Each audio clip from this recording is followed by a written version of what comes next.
दोस्तों, मध्य प्रदेश, राजस्थान और मणिपुर के बाद अब एक और ऐसा राज्य है जहां पर सरकार गिराने की कोशिश लगातार की जा रही है। आप सभी जानते होंगे, पहले मध्य प्रदेश में कांग्रेस पार्टी की सरकार गिराई गई, उसके बाद राजस्थान का नंबर लगा दिया गया। लेकिन राजस्थान और महाराष्ट्र में अशोक गहलोत और शरद पवार ने अपनी चाणक्य नीति से जो पार्टियां सरकार गिराना चाहती थी उनको कहीं ना कहीं पीछे ढकेल दिया और अपनी सरकार बचा ली। लेकिन अब राजस्थान के बाद एक और ऐसा राज्य है जहां पर सरकार गिराने की कवायद तेज हो चुकी है, जिसकी जानकारी हम आपको देने जा रहे हैं। यहां पर भी सियासी घमासान एक बार फिर से शुरू हो गया है। तो चलिए हम आपको बताते हैं कौन सा है वो राज्य और क्या क्या परिस्थितियां, क्या क्या समीकरण बन रहे हैं। लेकिन उससे पहले अगर आपको भी लगता है कि हमारे देश में इस तरह की राजनीति नहीं होनी चाहिए तो आप इस वीडियो को लाइक करें, चैनल को सब्सक्राइब जरूर कर लीजिए। दोस्तों, राजस्थान में कांग्रेस सरकार पर खतरे के बीच एनसीपी चीफ शरद पवार का बड़ा बयान सामने आया है। शिवसेना के मुखपत्र सामना को दिए इंटरव्यू में शरद पवार ने कहा है कि बीजेपी ने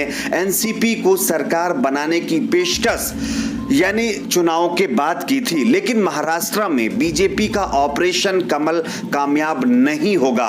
एनसीपी सुप्रीमो शरद पवार ने कहा है कि महाराष्ट्र में ऑपरेशन लोटस सफल नहीं होगा और ठाकरे सरकार 5 साल का कार्यकाल पूरा करेगी। शरद पवार ने खुलासा किया कि बीजेपी बिना शिवसेना के महाराष्ट्र में एनसीपी के साथ गठबंधन करके सरकार बनाने की कोशिश कर रही थी और कुछ हद तक वो कहीं ना कहीं कामयाब भी हो गए थे, क्योंकि जिस तरह से एनसीपी के जो उप मुख्यमंत्री अभी बनाए गए हैं अजीत पवार, वो बागी हो गए थे और बीजेपी के साथ जाकर के उन्होंने सरकार बना ली थी। बताया जा रहा है कि उसके बाद भी लगातार बीजेपी यहां पर ऑपरेशन लोटस चला रही है और कोशिश कर रही है कि इसी तरह से महाराष्ट्र की सरकार को गिराया जाए। बता दें कि ये इंटरव्यू शिवसेना के राज्यसभा सांसद संजय राउत को एनसीपी अध्यक्ष शरद पवार ने दिया है। शरद पवार ने कहा है कि राष्ट्रवादी कांग्रेस ने सरकार बनाने के लिए बीजेपी से कभी चर्चा नहीं की। शिवसेना को दूर करके हम सरकार बनाएं, ये प्रपोजल बीजेपी का था, लेकिन अब ठाकरे सरकार 5 साल चलेगी। पवार ने कहा कि विरोधी विचारों की सरकारें अस्थिर